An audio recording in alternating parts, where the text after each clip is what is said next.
kita udah lihat beberapa videonya. Di sini tuh aku mau kasih tahu lagi beberapa laporan yang udah aku siapkan secara sistematis. Pertama, latar belakang. Latar belakangnya ini adalah tanaman kangkung tergolong jenis sayuran yang sangat populer dalam masyarakat. Dan tanaman yang berasal dari India ini terdiri dua jenis, yaitu kangkung darat dan kangkung air. Kangkung darat itu disebut Ipomea retans dan kangkung air itu disebut Ipomea aquatica. Nah, daya tarik budidaya kangkung ini terletak pada letak budidaya serta pengembangannya.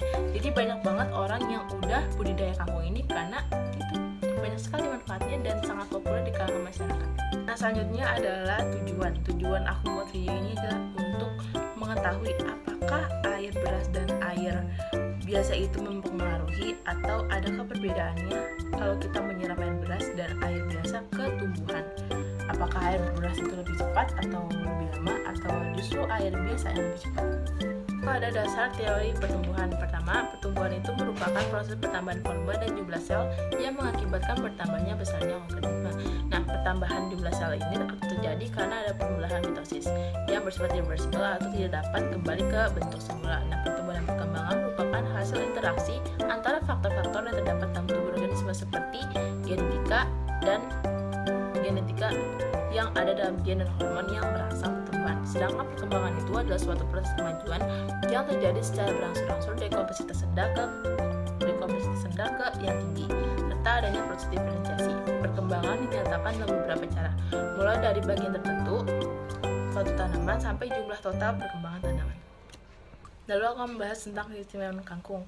Pertama, dia itu dapat mengontrol haid, terus menghilangkan insomnia, mengontrol darah, mengatasi bau mulut, mencegah dan mengobati sariawan, terus meningkatkan kualitas otak. Jadi tuh kangkung itu mengandung omega 3 yang sangat baik untuk menjaga kesehatan dan kualitas otak, terutama bagi ibu hamil. Jadi kalau misalnya ibu hamil itu mengkonsumsi kangkung, bisa jadi nanti anaknya juga pintar. Lalu kita sampai di kesimpulan. Nah, kesimpulannya ini adalah dari praktikum yang aku lakukan, dapat diambil kesimpulan dalam membudidayakan tanaman kangkung perlu ketersediaannya air dan cahaya yang cukup. Lalu, jika tanaman kekurangan air akan menyebabkan penurunan kualitas hasil panen karena hilangnya yang keras dan banyak. Dan sekarang kita sampai tahap terakhir, yaitu kesimpulan. Jadi kesimpulan dari praktikum yang aku lakuin adalah kalau budidaya tanaman kangkung ini perlu banget yaitu ketersediaan air dan cahaya matahari yang cukup. Jika tanaman kekurangan air dan menyebabkan penurunan kualitas, maka hasil panen ini juga nggak bagus dan juga batangnya akan keras dan banyak mengandung getah.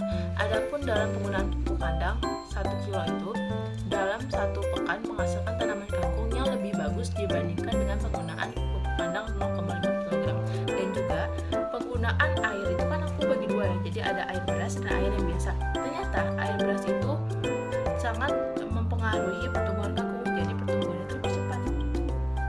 Terima kasih telah menonton videoku, semoga ini bermanfaat untuk kita semua dan menambah ilmu serta wawasan kita.